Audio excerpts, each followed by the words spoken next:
चलो बच्चा, अभी हम स्टार्ट कर रहे हैं और एक नया पॉइंट। ये पॉइंट में हम डिस्कस कर रहे हैं इस बार इलास्ट्रेशन नंबर 24। अब फाइनेंशियल स्टेटमेंट के हम सारे इलास्ट्रेशन कवर कर रहे हैं।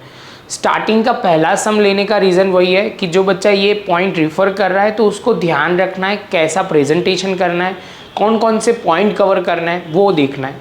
ये बेसिक लेवल का सम है जहाँ पे एडजस्टमेंट दिए हुए हैं, बेसिक लेवल के एडजस्टमेंट। इसमें कोई टफ पॉइंट नहीं है, बस आपको ध्यान में रखना है क्या क्या लॉजिक, जो छोटे छोटे पॉइंट है प्रेजेंटेशन के, वो पॉइंट पे हम फोकस करेंगे और पूरा सम सॉल्व करेंगे।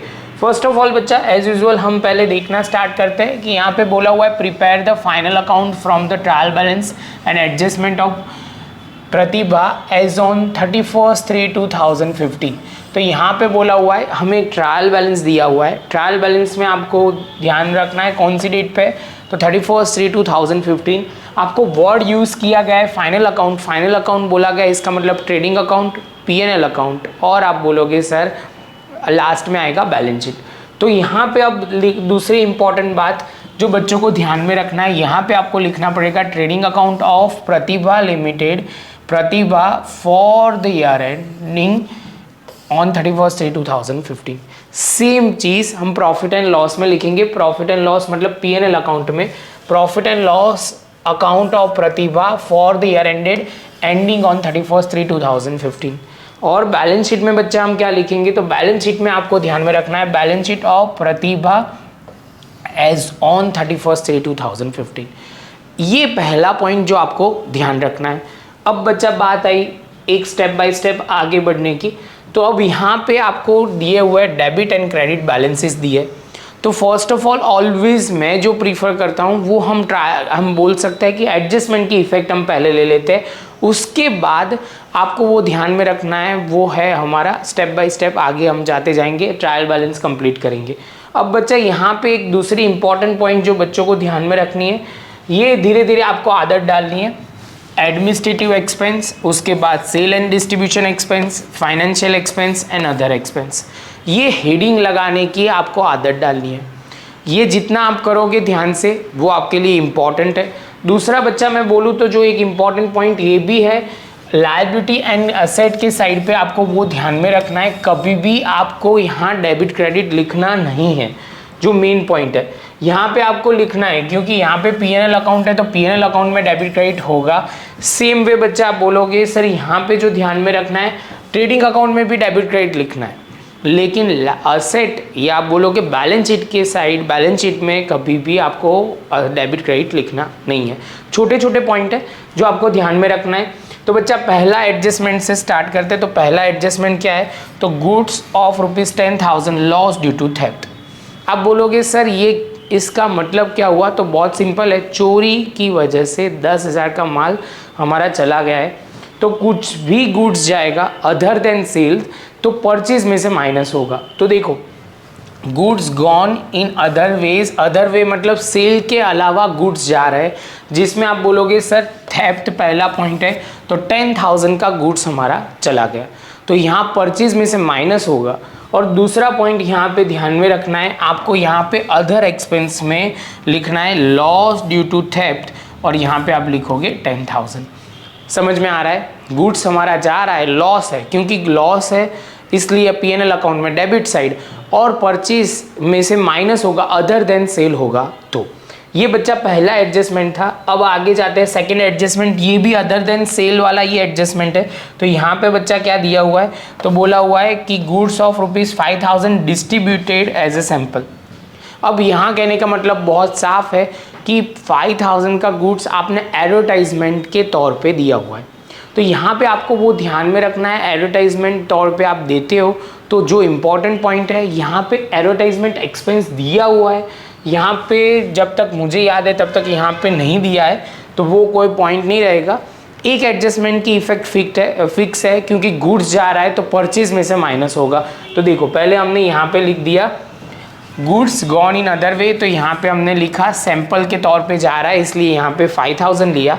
और यहाँ पे आप बोलोगे सर यहाँ पे हम लिखेंगे, जो ध्यान में रखना है सेलिंग एंड डिस्ट्रीब्यूशन एक्सपेंस में advertisement expense 5,000 as a goods हमारा गया, इसलिए पॉइंट समझ में आ रहा है। आगे चलते बच्चा, ये आपको ना बेसिक क्लियर होगा तो प्रॉब्लम नहीं होगा, अदरवाइज तो थोड़ा टफ लगेगा। आपने आगे के कंसेप्ट क्लियर है तो क्लियर हो जाएगा। आगे चलते हैं तो आगे है goods of 6000 burn by the fire. तो यहाँ पे बोला हुआ है हमारा गुड्स जल गया है कितने का, तो 6000 का गुड्स जला है। तो आप बोलोगे सर ये अदर देन सेल रिलेटेड ही बात है, तो ट्रेडिंग अकाउंट में परचेज में से माइनस होगा, तो यहाँ पे बाय फायर लिखा हुआ है। और दूसरा पॉइंट बच्चा आप बोलोगे सर यहाँ पे जो ध्यान में रखना है P&L अकाउंट में आप बोलोगे सर ये लॉस ड्यू टू फायर आ जाएगा, लॉस ड्यू टू फायर 6000 हम लिख देंगे।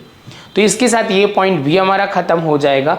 ये एडजस्टमेंट की हम दो इफेक्ट डाल रहे हैं। और लास्ट में बोला हुआ है goods of 3000 given as a charity, आपने थोड़ी चैरिटी की हुई है, डोनेशन किया हुआ है, तो गुड्स तो हमारा जा रहा है, गुड्स जा रहा है, तो यहाँ पे हम लिखेंगे सिंपल वे में एज अ चैरिटी। और आप बोलोगे सर परचेज में से हर बार माइनस कर रहे वैसे ही। और सेम वे बच्चा यहाँ पे आप बोलोगे सर ये अदर एक्सपेंस एंड लॉसेस में आएगा चैरिटी एक्सपेंस 3000। इसके साथ बच्चा हमारा सारा मेन पॉइंट जो एडजस्टमेंट बोला जाता है जिसकी दो इफेक्ट आती है वो खत्म हो गया। अब ट्रायल बैलेंस है, तो ट्रायल बैलेंस को हम जब भी करते हैं तो यहाँ उसकी ऑलवेज एक इफेक्ट आती है, सब्जेक्ट टू हिडन एडजस्टमेंट नहीं है तो हिडन एडजस्टमेंट होगा तो उसकी दो इफेक्ट आती है। यहाँ हिडन एडजस्टमेंट नहीं है तो सिंपल एक इफेक्ट आएगी। हिडन एडजस्टमेंट कैसे पता चलेगा, तो इसके रिलेटेड भी हमने डिस्कस किया हुआ है, लेकिन एक छोटे पॉइंट में बोल दूँ तो हिडन एडजस्टमेंट में डेट दिया होगा या ऐसी अदर इन्फॉर्मेशन दी होगी, उसकी वजह से आपको दो इफेक्ट देनी पड़ेगी। तो बच्चा स्टार्ट करते हैं। सबसे पहले हमारा पहला जो पॉइंट है वो दिया हुआ है, आप बोलोगे सर यहाँ पे ड्राइंग दिया हुआ है, ड्राइंग एंड कैपिटल।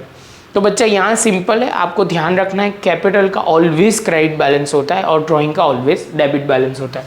तो कैपिटल जो होगा वो हमारा ये क्रेडिट साइड होगा और आप बोलोगे सर डेबिट साइड हमारा ड्राइंग होगा, तो ये ध्यान में रखना है। सबसे पहले इसका इफेक्ट हम कहाँ डालेंगे, तो आपको वो ये पॉइंट क्लियर होना चाहिए। Capital plus net profit minus drawing, ये हम लायबिलिटी की साइड बैलेंस शीट में हम लिखेंगे। तो सबसे पहले हमने यहाँ कैपिटल लिख दिया और यहाँ पे बच्चा हमने ड्राइंग लिख दिया। प्रॉफिट हमने अब तक ढूंढा नहीं है तो वो अभी नहीं आएगा, वो बाद में जब जैसे एडजस्टमेंट आएगा, जैसे मतलब लास्ट हम टोटल करेंगे तब जाके इन्फॉर्मेशन आएगी। अब यहाँ पे सीधा दे दिया है एडजस्टेड परचेज एंड सेल।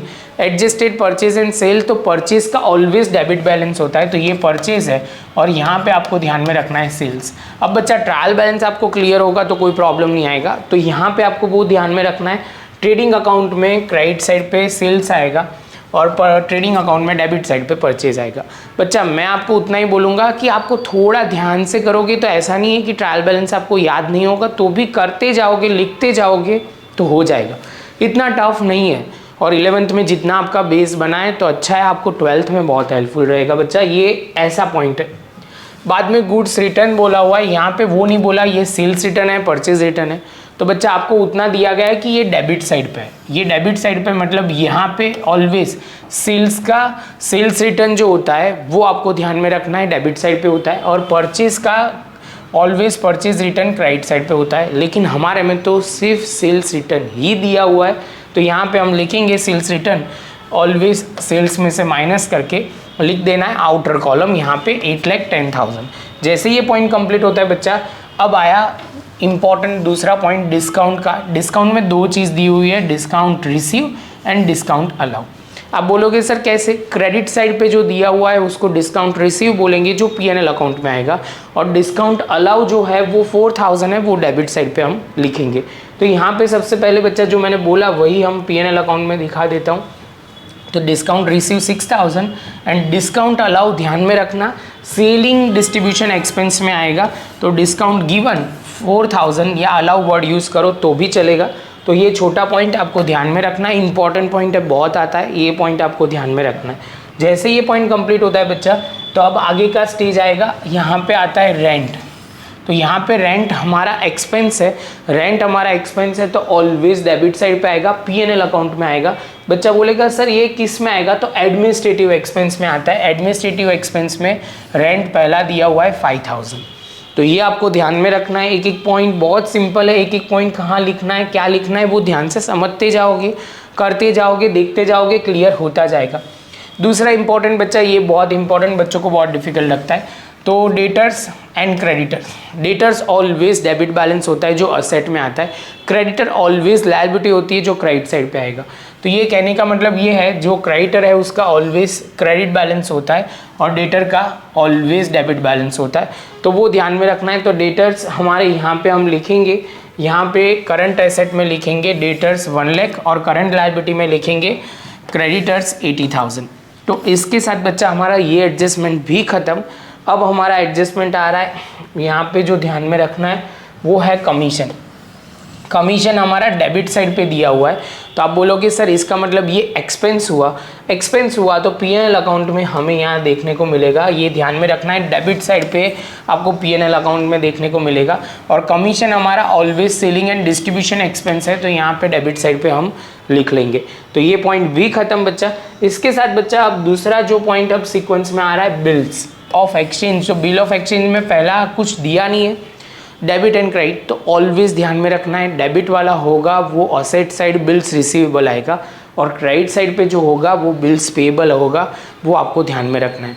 ये छोटे छोटे पॉइंट ही बहुत इंपॉर्टेंट है, जब आगे बड़े पॉइंट आएंगे, टफ पॉइंट आएंगे तो ये बेसिक पॉइंट में कंसिडर किया जाएगा, वो आपको ध्यान में रखना है। तो यहाँ पे आप बोलोगे सर यहाँ पे हमने लिखा यहाँ पे 15,025, ये लायबिलिटी साइड पे हम बिल्स पेएबल के तौर पे लिखेंगे और ये बिल्स रिसीवेबल के तौर पे लिखा जाएगा 15,000।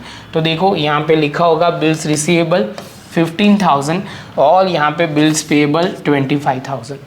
तो ये भी पॉइंट खत्म बच्चा। इसके बाद बच्चा अब जो हमारे सीक्वेंस में आ रहा है बिल्स का, उसके बाद है कैश बैलेंस जो असेट में आएगा, बैंक बैलेंस वो भी असेट में आएगा। तो ये दो चीज़ हम देख लेते हैं। इसके बाद नॉन करंट असेट है तो वो ऊपर लिखेंगे। तो यहाँ से सबसे पहले दिखा देते हैं कैश बैलेंस 10,000, बैंक बैलेंस आप बोलोगे सर ये होगा हमारा करंट एसेट में, हमने असेट साइड पे लिख दिया है, वो ध्यान में रखना है। इसके बाद बच्चा जो पॉइंट दिया हुआ है वो थोड़ा इंपॉर्टेंट, बिल्डिंग फर्नीचर मशीनरी, ये तीनों चीज़ नॉन करंट एसेट है। नॉन करंट एसेट जो ऑलवेज आपको ध्यान में रखना है, डेप्रिसिएशन इसमें होता है लेकिन ये सब में नहीं है, तो जो है वही एज इट इज़ ये तीन चीज़ लिख देंगे। बिल्डिंग फर्नीचर एंड मशीनरी जो हमारा स्टेप बाय स्टेप लिखा जाएगा, बिल्डिंग नॉन करंट एसेट में बिल्डिंग फर्नीचर एंड मशीनरी तीनों चीज़ की हम इफेक्ट डाल देंगे और हमारी एक इफेक्ट ये ख़त्म हो जाएगी। इसके बाद बच्चा हमारा जो आता है सीक्वेंस में वो पॉइंट है वेजिस। अब बच्चा ये ध्यान में रखना, वेजिस एंड कैरेज इनवर्ड दोनों ट्रेडिंग अकाउंट में आता है। कैरेज आउटवर्ड होता तो पीएनएल अकाउंट में आता, ये ध्यान में रखना है। तो कैरेज इनवर्ड में आप बोलोगे सर सिंपल पॉइंट ध्यान में रखना है, ट्रेडिंग अकाउंट में वेजिस एंड कैरेज इनवर्ड ये दोनों हमारा ट्रेडिंग अकाउंट में आएगा। कैरेज आउटवर्ड होता तो पीएनएल अकाउंट में सेलिंग एंड डिस्ट्रीब्यूशन एक्सपेंस में आता। जो छोटे छोटे पॉइंट है बहुत ध्यान रखना है बच्चा। उसके बाद bank loan and bank loan interest, अब ये ध्यान में रखो यहाँ पे बैंक लोन हमारी लायबिलिटी है, लायबिलिटी का ऑलवेज क्रेडिट बैलेंस होता है, जो लायबिलिटी के साइड पे नॉन करंट लायबिलिटी में लिखा जाएगा, नॉन करंट लायबिलिटी। तो यहाँ पे आपको वो ध्यान में रखना है नॉन करंट लायबिलिटी। और ये इंटरेस्ट होगा, ये फिनेंशियल चार्जेस है, ऐसे बोल सकते हो। आपके वर्ड में एग्जैक्ट बोलूँ तो यहाँ पीएनएल अकाउंट में हम सबसे यहाँ पे जो ध्यान में रखना है फिनेंशियल एक्सपेंस में इंटरेस्ट ऑन बैंक लोन यहाँ पे दिया होगा, तो वो ध्यान में रखना है। और आप बोलोगे सर 1 लाख जो है वो बैंक लोन है, तो बैंक लोन हमें एज ए लायबिलिटी साइड लिखेंगे, नॉन करंट लायबिलिटी 10% लोन और यहाँ पे हम लिखेंगे 1 लाख। तो जैसे ये पॉइंट कंप्लीट होता है तो ये वाला पॉइंट हमारा क्लियर हो जाएगा। अब बच्चा बहुत इंपॉर्टेंट पॉइंट, मुझे ये बहुत लगता है इंपॉर्टेंट, बच्चों को यहाँ गलती बहुत होती है।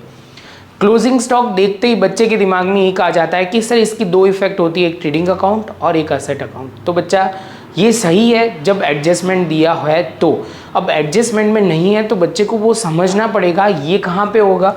क्लोजिंग स्टॉक हमें कंसिडर करना पड़ेगा एज आप बोलोगे सर ये ट्रेडिंग मतलब ये क्या है, ट्रायल बैलेंस में दिया हुआ है तो ट्रेडिंग अकाउंट में नहीं आएगा, सीधा आएगा असेट में, करंट एसेट में। तो ये ध्यान में रखना है। यहाँ पे क्लोजिंग स्टॉक हमें लिखना है सीधा असेट में, क्लोजिंग स्टॉक में हम लिख देंगे, मतलब करंट एसेट में क्लोजिंग स्टॉक लिख देंगे और ट्रेडिंग में कहीं नहीं दिया होगा। देखो बच्चा ये ध्यान में रखना है। कई बच्चे बोलते हैं टेक्स्ट बुक गलत है, जल्दी जल्दी में ध्यान नहीं होता, तो वो ध्यान रखना है। ट्रेडिंग आपको वो ध्यान में रखना है, ट्रायल बैलेंस में दिया है तो उसकी एक ही इफेक्ट आती है और वो सीधा बैलेंस शीट में असेट साइड जाता है। क्लियर? चलो बच्चा, तो ये पॉइंट खत्म होते ही आप बोलोगे सर आगे चलते हैं। तो यहाँ पे ऑफिस एक्सपेंस लास्ट दिया हुआ है, ऑफिस मतलब एडमिनिस्ट्रेटिव जो 1 लाख रुपीज़ है, तो यहाँ पे हम ऑफिस एडमिनिस्ट्रेटिव एक्सपेंस में P&L अकाउंट में लिखा होगा, यहाँ पे ये P&L अकाउंट हमारा 1 लाख यहाँ पे हो गया।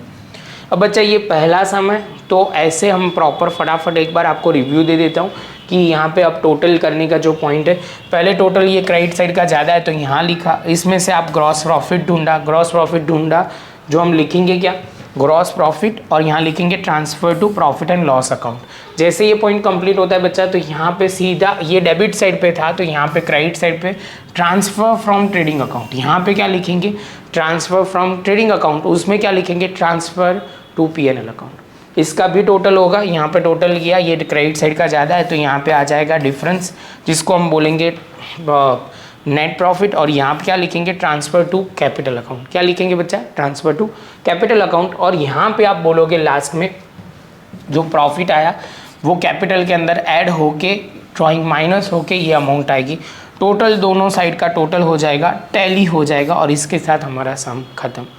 ये सम बेसिक लेवल का है बच्चा, लेकिन यहाँ आपको जो ध्यान में रखना है वो सारे पॉइंट कंसिडर करने, एक एक पॉइंट इंपॉर्टेंट है, कैसे आपने ट्रायल बैलेंस की इफेक्ट दी है, जो बेसिक पॉइंट है वो ध्यान रखोगे तो बहुत इजीली ये चैप्टर आ जाएगा। ये चैप्टर टफ नहीं है, बस प्रैक्टिस की थोड़ी ज़रूरत होती है बच्चों को जो नहीं करते।